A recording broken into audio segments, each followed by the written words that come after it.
Good afternoon, and welcome to this special webinar on advancing equity and innovation, universities, entrepreneurs, and the underrepresentation of diverse inventors in the patent system.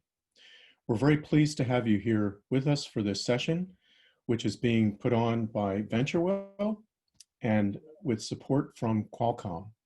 I'm very pleased now to introduce you to the, if you want to cue the slides. Yana?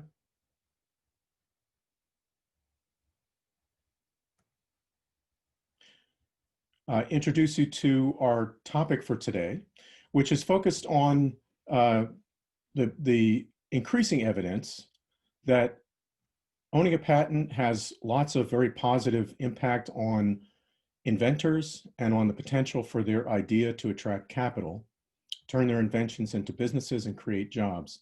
And what we see is that the opportunity to be an inventor and to pursue that route of building on your idea as an innovator and an entrepreneur is not equitably available, particularly to people of color, Latinx, Indigenous people, and to women of all backgrounds.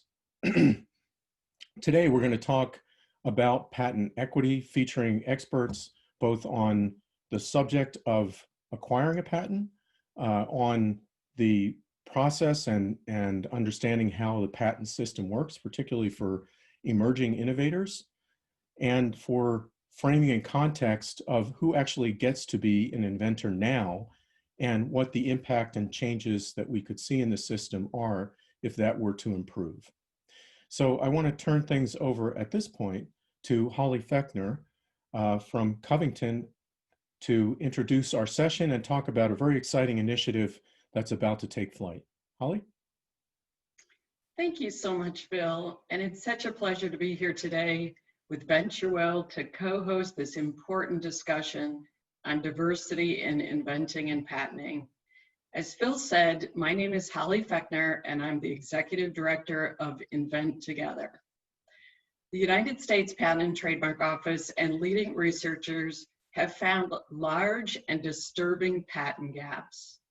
Only 22% of US patents in 2019 listed a woman inventor, and only 13% of all inventors who held a US patent were women. Blacks and Hispanic college graduates hold nearly half as many patents as white college graduates. And children in families in the top 1% of income are 10 times more likely to patent as adults than children in the entire bottom half of family income. Closing these gaps would offer meaningful benefits for individuals and society as a whole. Increasing the number of women, people of color, and low-income individuals who patent would help close wage gaps. It would increase our gross domestic product, and it would lead to exciting, new, and different invention. Invent Together believes that everyone should have the opportunity to invent and patent. And that's why we created Invent Together, a campaign dedicated to understanding the gender, race, and income diversity gaps in invention and patenting, and also to support public policy and private initiatives to close them. Please join us by going to inventtogether.org to learn more about our campaign and to take action. Thank you so much for joining our program today, and I look forward to hearing from our amazing speakers. Thanks so much, Bill. Thanks, Holly. We're going to start off, before we transition to our panel, with a very quick poll, just to get a sense of who is in the room. So if you look in the lower little bar, there's a polling session, and hopefully that's popping up for you. And you can just check off all that apply on this list here of what describes your role in sector. And we'll be using both the chat, the poll, and the question and answer feature when we get later in the panel to gather questions and to allow you to upvote on them. Today in the panel, our goals and our takeaways that we're striving for are to have you learn and understand the context and some not just numbers, but actually the specific cultural context and some examples of what the patent gaps look like, how they impact on the diversity of who holds inventorship, and hopefully that you will have some greater awareness of how we can collectively take action to close these gaps, perhaps by joining the Invent Together initiative and in engaging in some of the things that we're likely to do as we move forward. So I'll now move to our panel. We have a outstanding group of panelists with us here today, and we're going to really go from sort of the very broad question of who gets to be an inventor in America, and that'll be addressed by Alex Bell, who's the co-author of the study by that name. He's currently a postdoc at UCLA and did this work at Harvard. He'll be followed by Jennifer Gottwald, who's the director of licensing at the Wisconsin Alumni Research Foundation and very active in the Women's Interest Group in Autumn, the Association of University Technology Managers, who will frame this in the context of the research institution and the environment in which much of the research-based inventing takes place. That will be followed by Lauren Gase, who is with us at VentureWell, where she serves as a senior evaluation analyst and co-authored a recent report that we put out on strengthening university-based systems to support an inventor-friendly environment and increase access to and the development of intellectual property. And then we'll come to I guess, individual inventor level to have Ramon Soto, who's the CEO of Sensitech Propulsion Technology, himself an inventor and an entrepreneur, talk about his journey and the way that he found his way to inventorship and navigated the minefields and challenges associated with intellectual property. So I'm going to turn things now to our panelists, and we'll start off with Alex. Great, thanks so much for having me here. So my name is Alex. I'm a postdoctoral scholar, and my research broadly focuses on innovation and inequality and combining the two. Next slide. So the research I'll be talking about today is joint research with several co-authors studying who becomes an inventor in America. Let's dive into the data on the next slide. So why is this research unique? Historically, we've known very little about who is inventing and who's filing patents, and that's because there's not a lot of demographic data that's collected on the face of the patent. So this project is unique because it combines big data from US Patent Office administrative records actually with US tax records, where we see a variety of information about the people who are filing or not filing patents, including who their parents were, where they went to college, their earnings, also demographic information like race and gender, which is not collected on patents. And we also do some analysis linking this data with school district test score data for a subsample of the group, which we think of as a measure of early childhood aptitude. Next slide. So this is sort of the most striking figure for me from the report. Here, once we've linked the inventors up with their parents via administrative records, we can look at the likelihood of becoming an inventor on the vertical axis by the income of the household where the child grew up.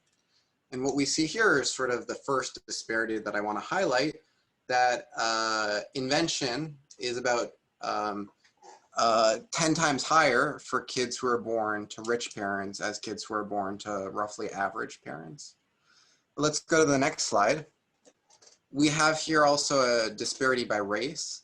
So we see for a subsample of the data, we're able to see self-reported race, highest innovation rates among Hispanic children, For white children, about 1.6 white children per 1,000 become inventors, and that's roughly 3 times as high as the patenting rate among Black children, and even higher than the patenting rate among Hispanic children.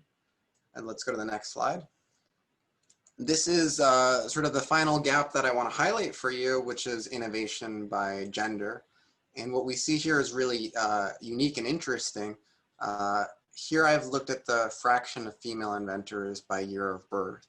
And what we see is that today, for the youngest cohort of inventors, those that are roughly 30 or 40 today, born in the 80s, only 18% of that cohort is female. The female share of inventors, as you can see, is rising gradually. With each year born, we sort of see more of those women becoming inventors, but it's closing very slowly, and at this rate of convergence, it'll take more than 100 years to reach gender parity in innovation. Let's go to the next slide. One hypothesis you might have here is you might be interested whether differences in talents early in childhood might explain these gaps. Alternatively, you might have this hypothesis that there are many lost Einsteins out there. You know, for instance, there are many talented children who have the ability or the talents to innovate, but are not able to innovate due to the types of barriers that affect underrepresented groups in our society. On the next slide, we'll try to disentangle these two hypotheses. So here for, again, the subsample of the data that we have early childhood test scores for, we're able to plot who becomes an inventor as a function of their 3rd grade math test scores. And what we see here is math test scores, even in 3rd grade, are actually quite predictive of who's going to become an inventor. And we see hardly any children becoming inventors unless they had math test scores that were sort of quite in the upper tails. And on the next slide, what I'll do is we'll break this out by kids who are from richer versus poorer backgrounds. So the orange line here shows that there's a very high rate of patenting among the most talented youth who are sort of from upper class backgrounds. What the blue line shows is a very flat relationship. What this says is that there are a lot of children who seem like they have the talents to innovate, but are not innovating, seemingly because they come from lower income backgrounds. So it seems like it's a story of many lost Einsteins in the data. There are many kids who seem like they have the talents to innovate, but are not innovating due to differences in income. We see similar differences due to race and due to gender.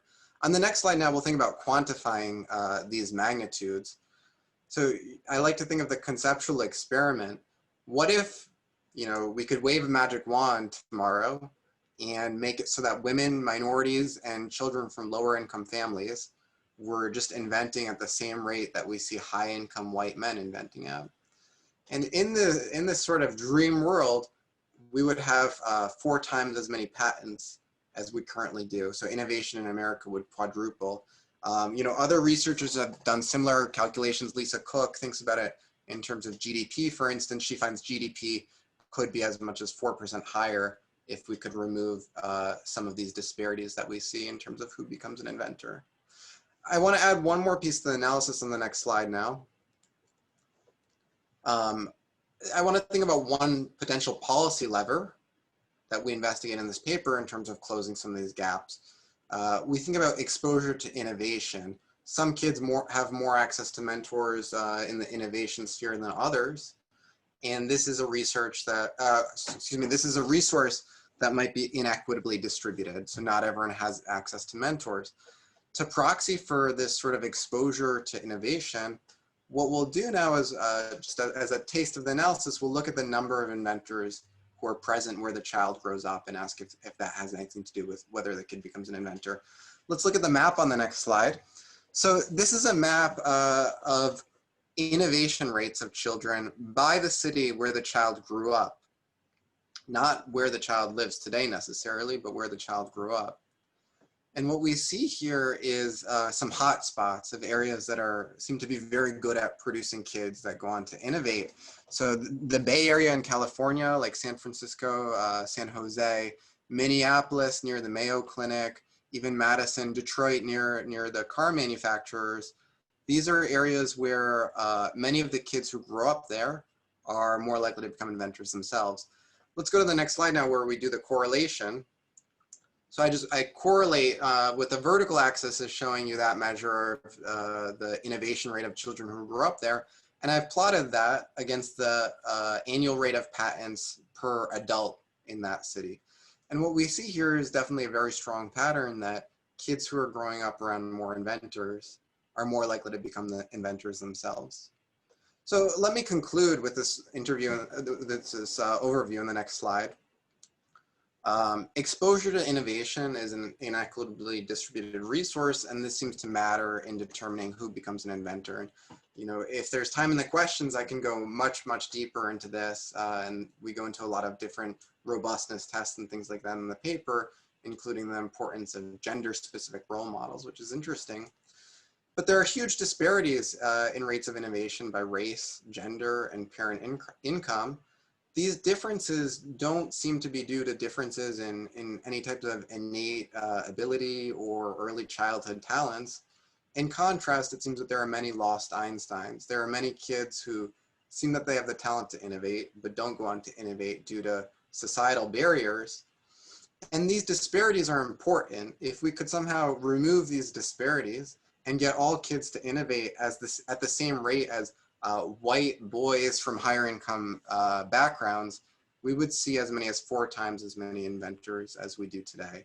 So I'm going to conclude with that broad overview now and pass it on to the other panelists. Thanks.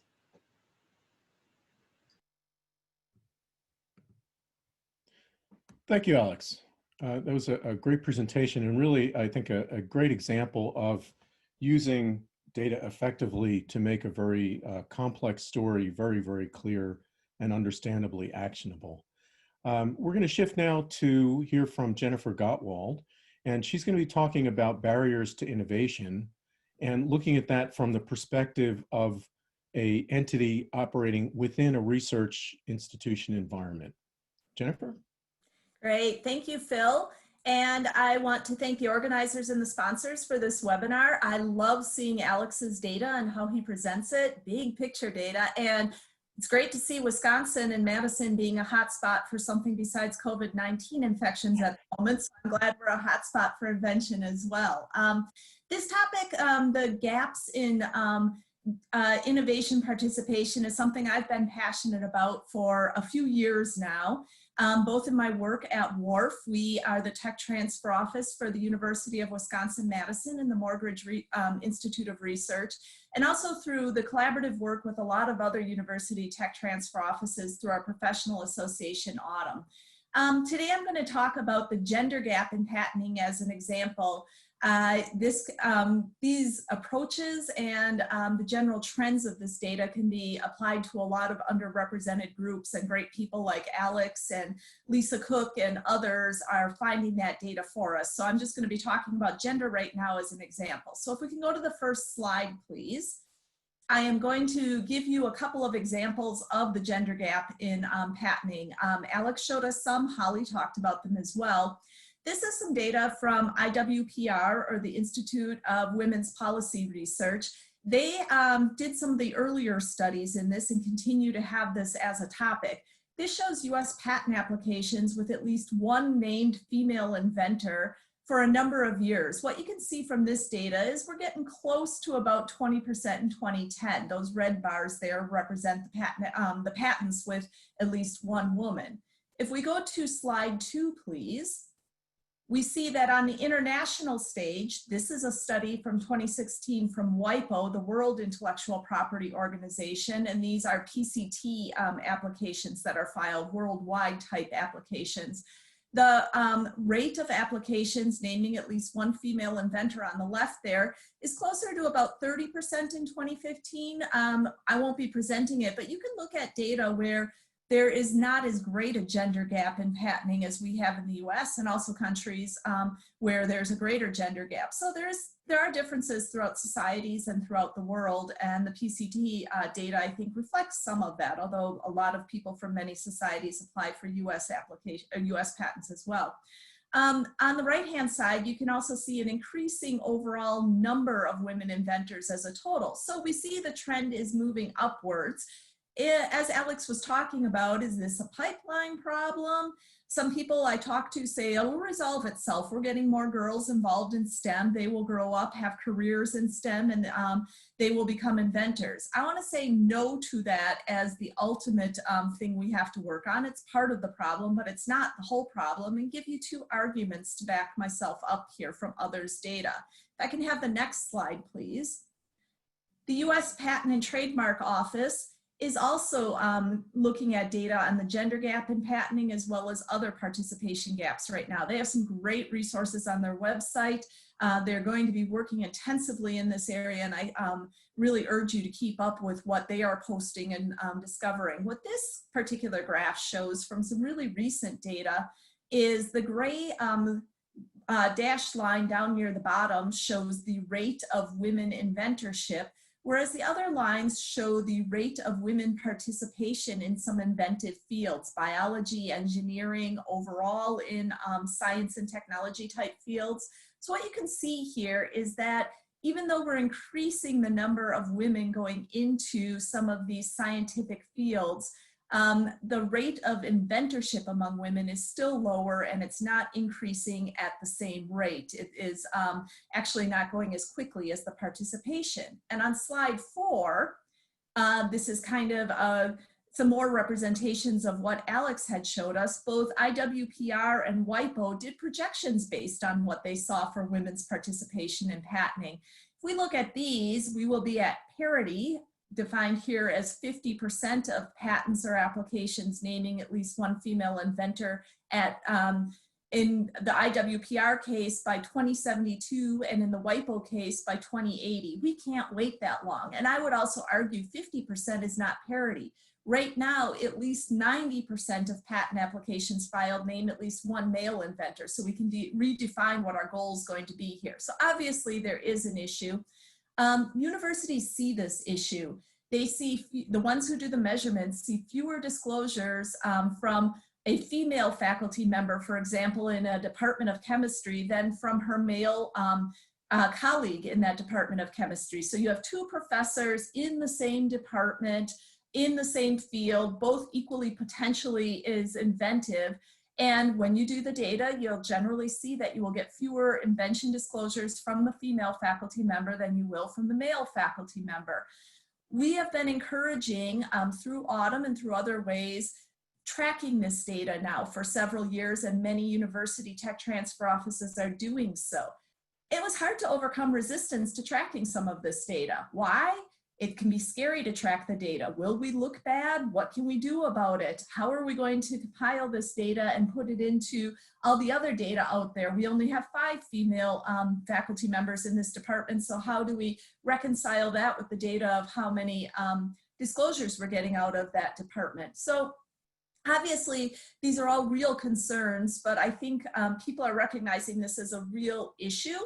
And obviously you're going to care about what you measure. So more and more university tech transfer offices are actually measuring their invention disclosures and their patenting, their licensing, their entrepreneurship on gender, and are starting to look at other underrepresented groups as well. And I do want to say it's actually a little bit easier right now, and I think less scary to be measuring this data. It's been the social unrest in our country right now that's leading to more focus on social justice. That's wonderful. The unrest that led to it, not so much so, but getting to social justice is amazing. And I think as a society, we're being able to open up more about, yes, we all do have unconscious bias. Yes, we're all working in systems that have been set up for certain groups that may not be as accessible to other groups. So we're more able to talk about it now. I do want to say some advantages of tracking this data. Anecdotally, I talked to one university that was able to notice a slight downturn in the number of invention disclosures they had from women around April, May, June of this year. They could actually see a difference there. And you can hypothesize that's because we were all suddenly at home taking care of our kids and trying to work at home. And a lot of that work falls disproportionately on the women in the household. So those female faculty members were trying to teach classes, keep the research groups going, keep their kids going to online school and many number of things. They probably weren't disclosing inventions to their tech transfer offices. So tracking allows us to recognize these things and do something about it. At WARF, we are measuring this and we're recognizing that our passive intake systems just aren't working for all the inventors that we want to reach on our campus. So we've been studying this and we're going to be implementing some new proactive outreach. Obviously, we're in the area, the business of innovation, and we need to innovate and evolve. And I'm looking forward to what Lauren's going to tell us about what VentureWell has found through some really great studies in some examples of what every university tech transfer office can do at the institutional level to make sure that we're getting inventions from every potential inventor on our campuses. Thank you. Thanks, Jennifer. I'll turn things now to Lauren to talk about the studies that we've done and thinking about both how to make a university a more inventor-friendly environment and how to really do that with a lens on equity. Lauren? Great, thanks so much. So as Phil mentioned, I lead the research and evaluation team at VentureWell, and we can go ahead and go to the next slide. One more, I think. Yes, so what I'm going to focus on today is answering these two questions. What does a university-based system that supports the development of IP strategies look like, and where are there opportunities to advance equity? So I'm really going to answer these questions, you can go to the next slide, by sharing some insights from two recent studies that VentureWell released. The first is an examination of university-based systems to support the development of IP strategies. We conducted this earlier this year by doing some focus groups with faculty as well as innovators. And the second is a report that describes strategies for advancing equity in innovation and entrepreneurship. And so I don't have a ton of time today, so if you're interested in learning more, I encourage you to pop over to the VentureWell website. The links are actually included in the chat to check out more about these two reports. So we can go to the next slide. In our IP report, we identified 5 elements of a university-based system that supports student and faculty innovators in developing IP strategies. And you can see them here listed on the slide with a short definition. I'm going to walk through a couple of them in a bit of detail, really with an emphasis on the related equity issues. So the first element, you can go ahead and then go to the next slide, is clear guiding values. So we really want to be, we're intentional in that we put this one first, because we really feel that a key first step in creating a university-based system that supports students and faculty in developing IP strategies is getting clear on the definitions of the outcomes that the system is trying to achieve.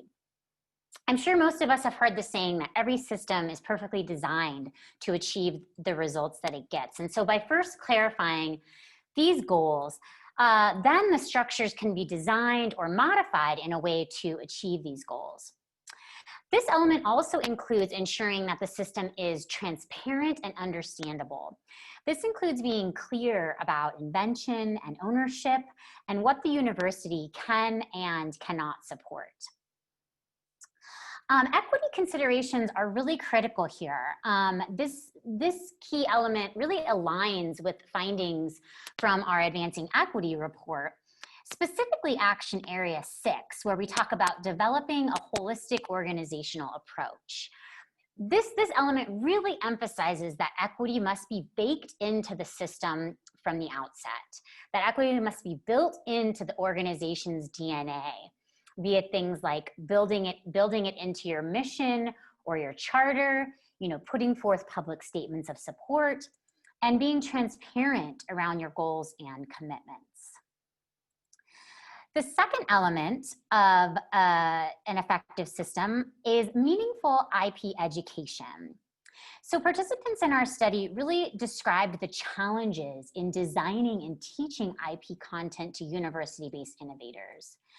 Participants really emphasize that meaningful IP education is part of a student's entrepreneurial experience, provides a continuum of support and is connected to resources, ensures that students understand how they should be preparing and applying knowledge at different time points, and is grounded in the outcomes of interest to both protect and to grow the venture. Again, we really see some direct ties to the equity work we've done here. This is really highlighted in multiple action areas identified in our report. For example, conducting authentic outreach is imperative to engage more people from underrepresented groups in IP education to begin with. Really creating inclusive spaces and building confidence while they're there in order to sustain their engagement and success, and validating multiple pathways to success helps them along their journey to commercialization. In the interest of time, I'm really going to skip over elements 3, which is supportive university policies and structures, and elements 4, which describes the importance of systemic changes that complements these educational resources. One quick note on element 4, though, on communication, there's really a nice tie to the equity work here on the importance of underrepresented students being able to connect with faculty mentors who understand their experience. So the last element then is external connections. And what we found in our study is that participants emphasize the value of forming connections with non-university entities or individuals to increase resources available to students, faculty, and administrators. So important partners include, attorneys and law firms, including pro bono attorneys, university alumni working as attorneys or in startups, neighboring universities, especially those with law schools, business assistance programs, incubators, industry, the State Bar Association. And again, we see some direct ties to equity here. And another piece that our study emphasized was that IP processes are expensive and confusing, and these kinds of linkages are really critical in creating a supportive environment and making it easy for students and faculty to locate the types of support that are available. So with that, I will turn it back over to Phil. Thank you, Lauren. I'm going to go next to Ramon, and he'll be describing for us from an inventor's perspective some of the issues that we've been talking about so far. Ramon? Perfect, thank you. I guess we can go ahead to the next slide. As Phil mentioned, I'm Ramon Soto. I'm the founder and CEO of Sensotech. We are a venture capital-backed company that is based on the Florida Space Coast and Daytona Beach. And we are using university technology that we license out of the university, and we're applying it into harsh environments. So we enable continuous monitoring in harsh environments for real-time monitoring and applications such as industrial engines, jet engines, also in glass-making applications. And so before I kind of really, take a deep dive into some of the roadblocks or things that I've learned, in this process, I just wanted to give you an introduction, a brief introduction as to who I am and how I came to found the company. And so next slide. And so while I was in the Marine Corps, I was a sergeant. I trained Marines on leadership, and also while in the Marine Corps, I earned a bachelor's degree in physics at Florida A&M University. And so I realized early on that there wasn't much that I can do with physics in the Marine Corps. And so I chose to go on the grad school, the next slide, at Embry-Riddle Aeronautical University. and to pursue a master's in aeronautics.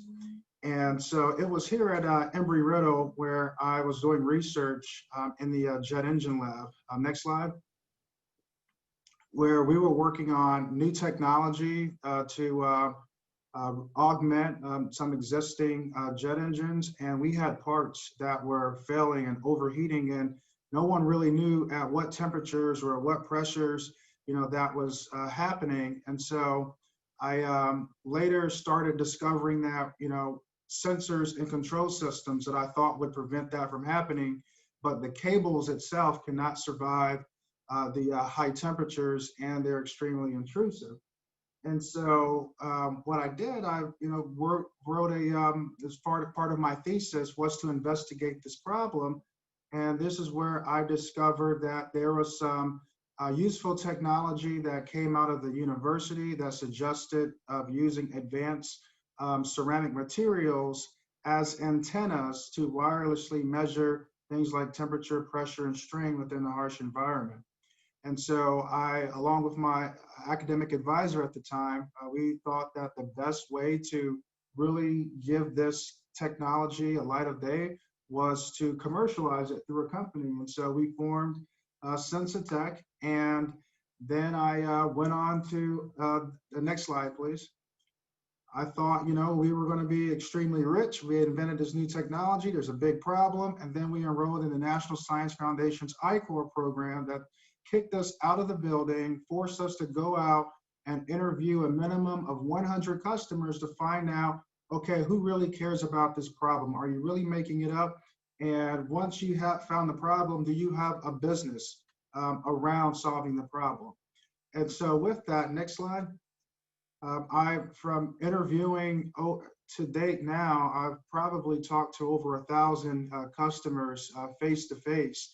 And one of the problems that really stood out was that the same engine model that we were using in our lab, that's also the same engine model that's used to power Air Force One, was also being used by utility companies to generate electricity, where I was finding out that those engines were failing, except they would cause $3 million outages. It's happening once a year from, for OEMs like Siemens and GE. And, we discovered that there was a big problem, and that the industry, was trying to really, hone in on what the root cause of this was. And what really did it for me is when a customer said, if you had a capability that can do half of what you said it can do, we will pay you $25,000 for each sensor.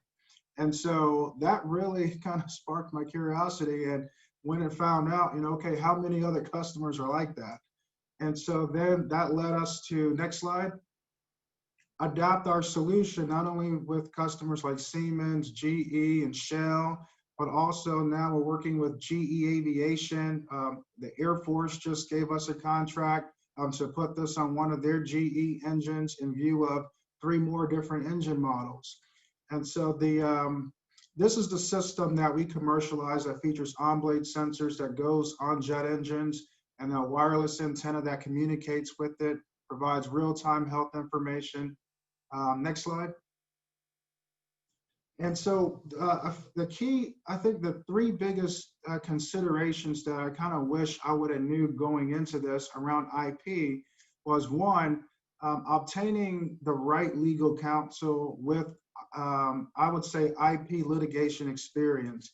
Even if it's a part of a firm, at least someone on that firm, has experience litigating. And also, if you have someone, a lawyer who actually lived in your space. For instance, our legal counsel was GE's previous legal counsel.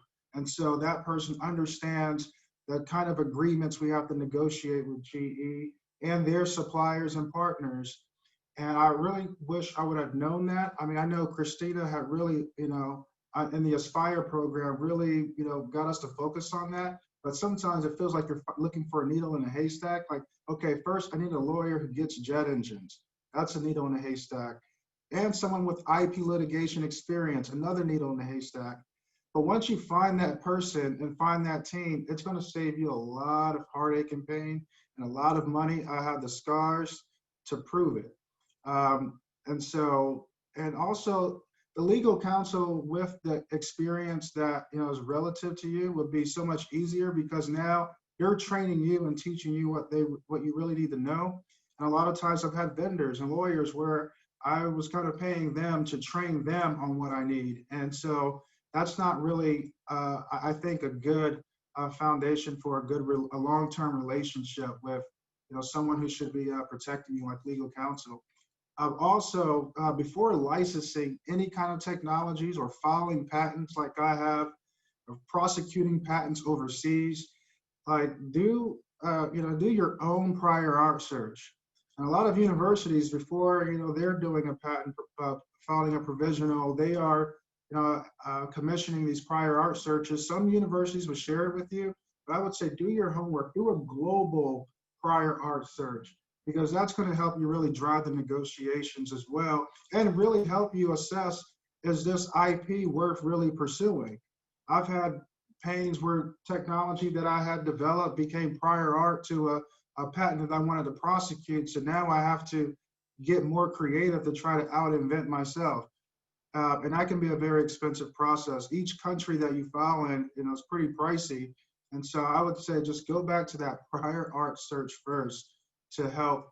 And maybe you don't have to invent it. Maybe someone else has done it and you can go back and just license the technology. And we're working with that now. And then the last, but certainly not least, manage the expectations of your university partners.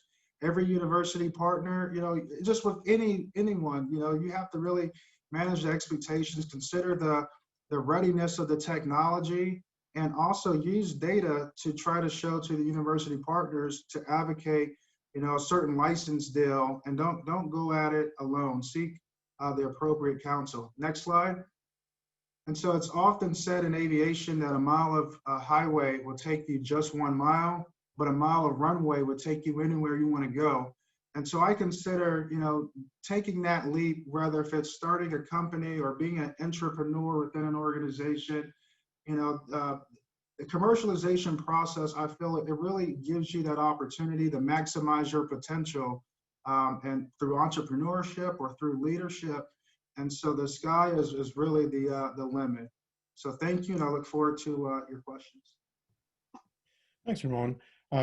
Really appreciated sort of that really vivid picture that you just painted of the importance of the network that you have access to, the advisors that you're able to connect with, and really getting sort of in a position where you are finding the right people to support you and the right assistance in all the different dimensions of the process of patenting. Appreciate that.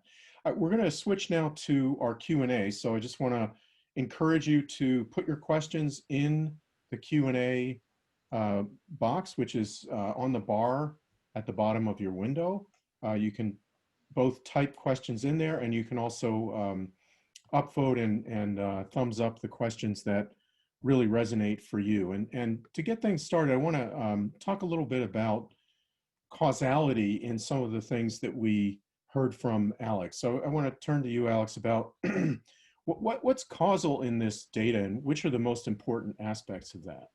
Right.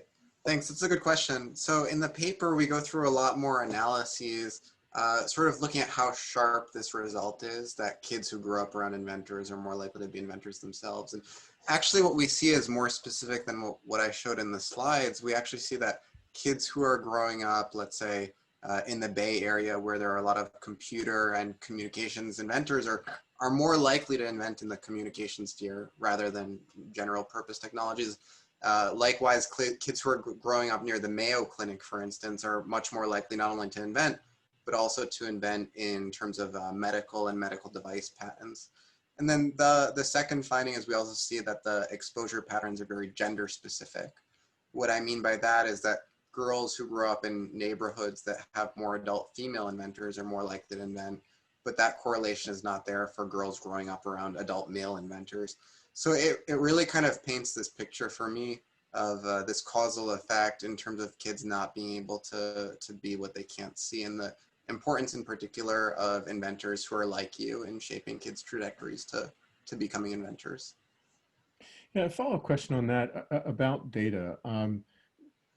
So are there data sets available at a local level or in other ways that would help people to understand what's going on in their environment?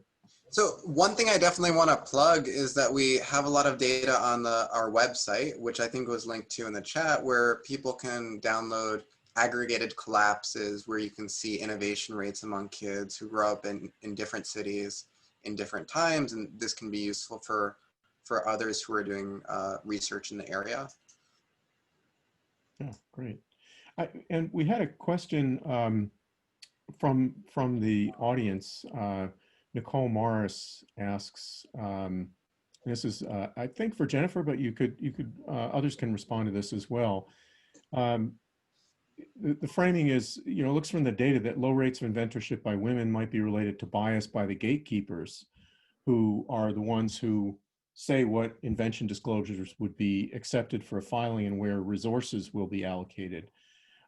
Has anybody looked at the demographics of those who lead the tech transfer offices at universities? And is there even like a demographic description of who's likely to be in that role? So I think that's a great question. Thanks for that. Autumn is in the process of looking at this right now. It's interesting. I work in a profession that was founded in the 1980s. So we are pretty gender balanced when you look at some of the large tech transfer offices in the US, MIT, Stanford. Both of those are going on their second, or they have their second women directors after long tenures for the first women directors. So I think I would guess we're pretty well gender balanced. We definitely need more diversity, and Autumn is conducting surveys right now from their EDI committee to try to figure out what our profession is. I think it's important when you look at this, there probably is unconscious bias on the part of the gatekeepers to some extent. We all have it, but just because I'm a woman, that doesn't mean I'm not going to have unconscious bias against women. It all depends on how you are raised. It's influenced both by who you are and what groups you belong to and what society you were brought up in and how things were valued. So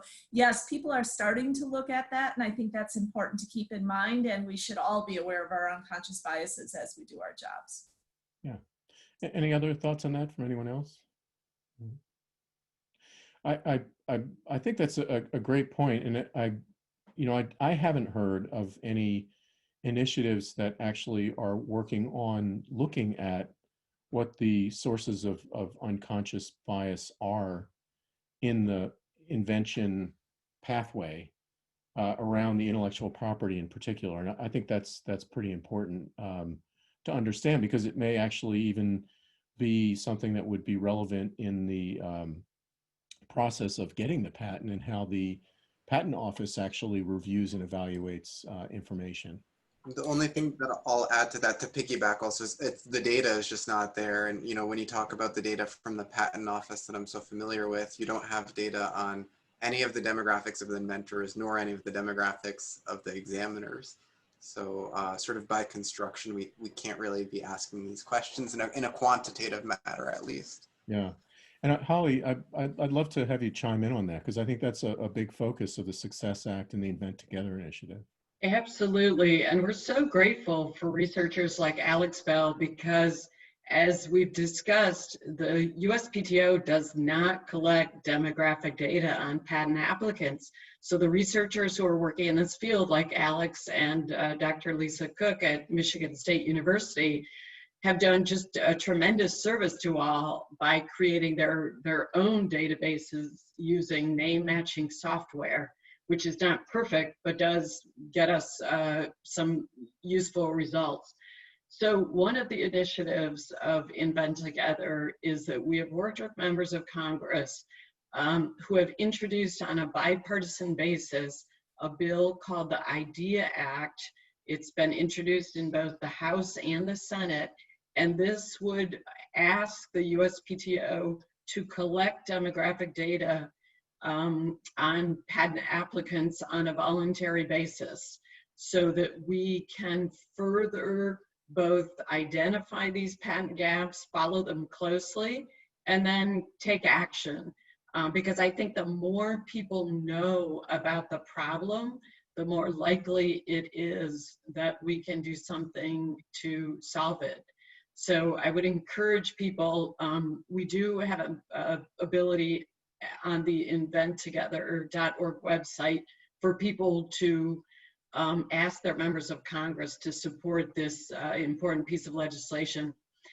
You know, the other thing I would add is one other development that we're seeing, which I think is really valuable, is the fact that some companies are doing a close self-analysis of their own internal processes and trying to identify the barriers that prevent their diverse workforce from inventing and patenting.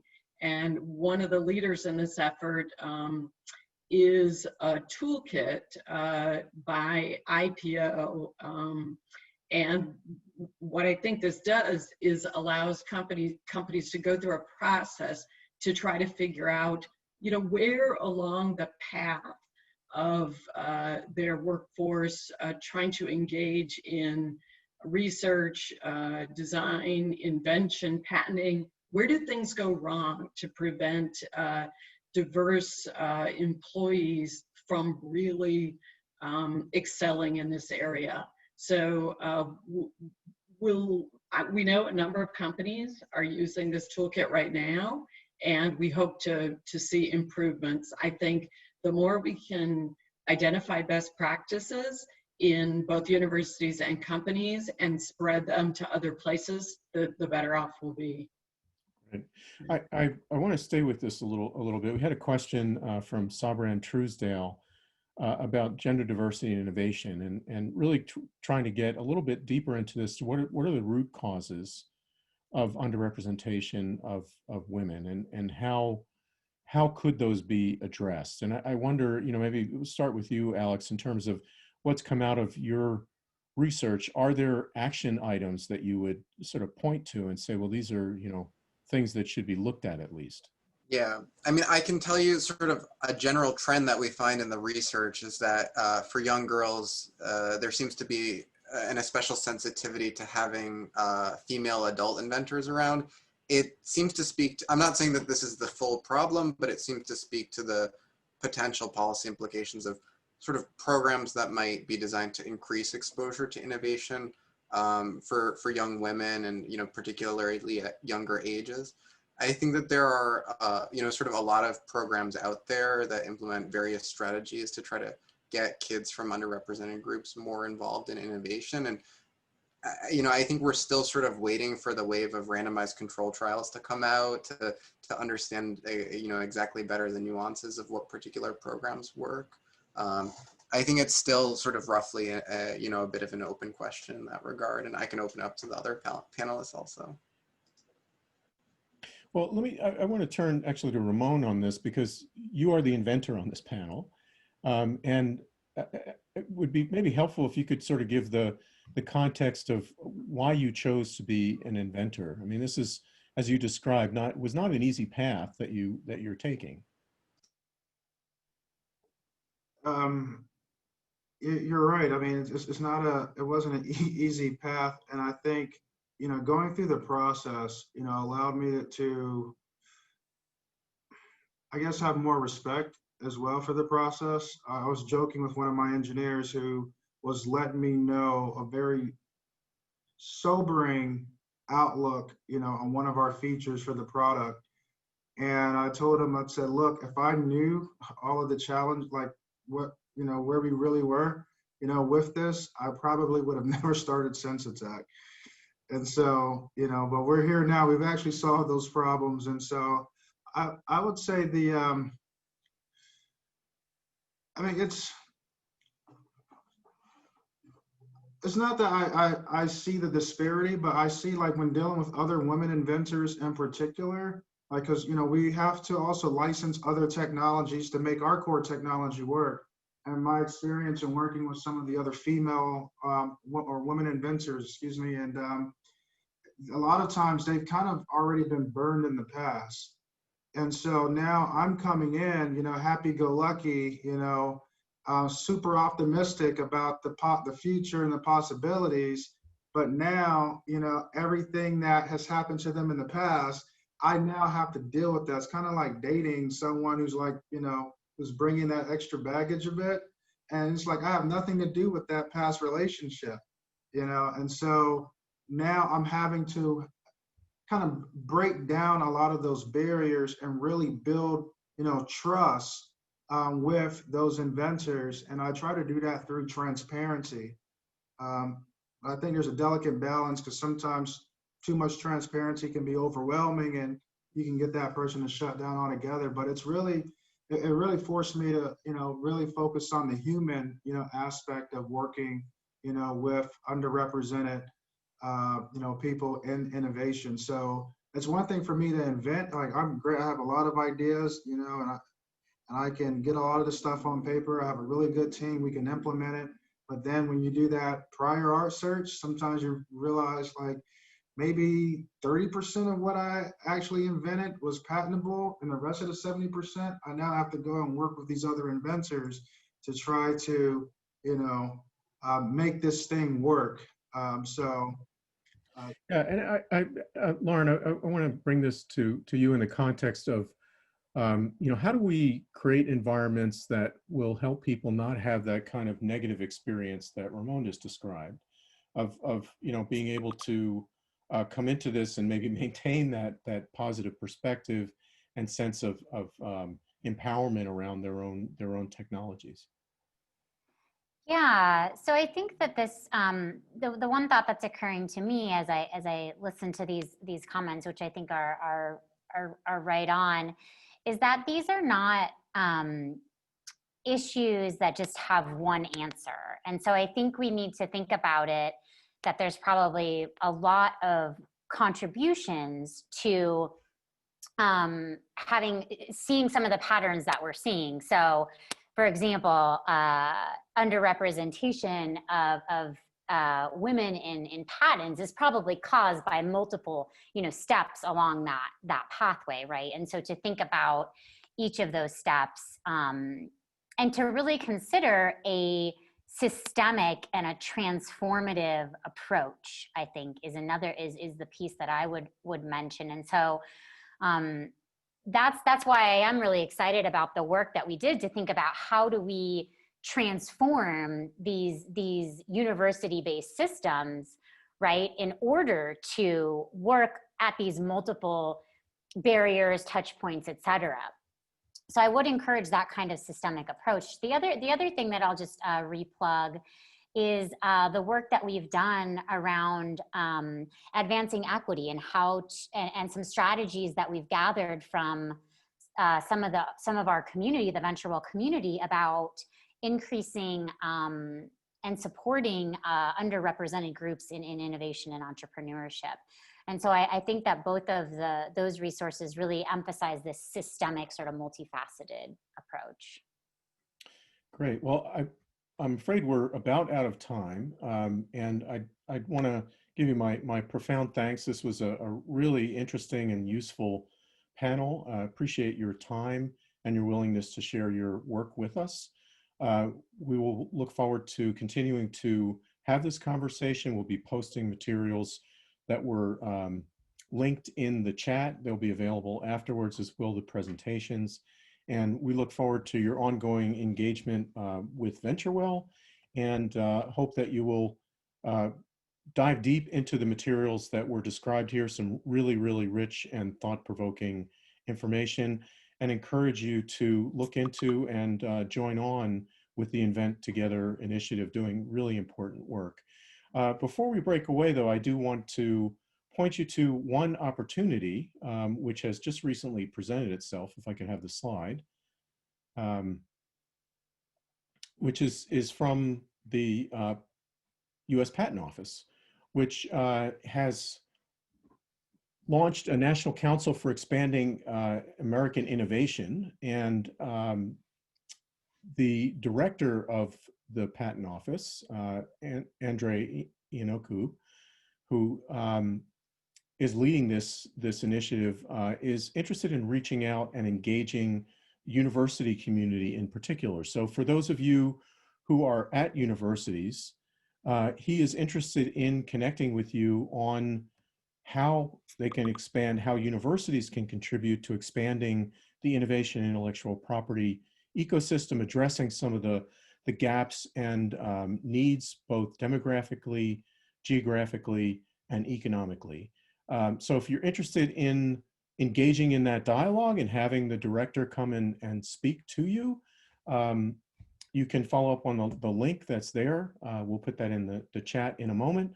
You can also contact us at VentureWell, and we'll help to connect you with the right people at the patent office to follow up on that. So this is clearly a dialogue unfinished and lots of work for all of us to do to build towards equity.